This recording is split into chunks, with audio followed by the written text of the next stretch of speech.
بسم الله الرحمن الرحیم. به نام الله که بخشاینده و با رحمت است.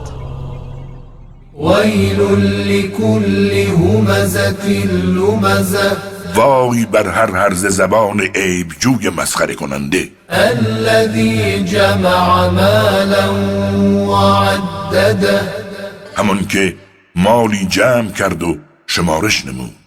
یحسب ان ماله اخلده، و پنداشت که آن مال جاودانه‌اش میکند. کلا لینبذن فی الحطمه، این چنین نیست که پنداشته است، او را در حطمه اندازند. و ما ادراک ما الحطمه، و تو چه دانی حطمه چیست؟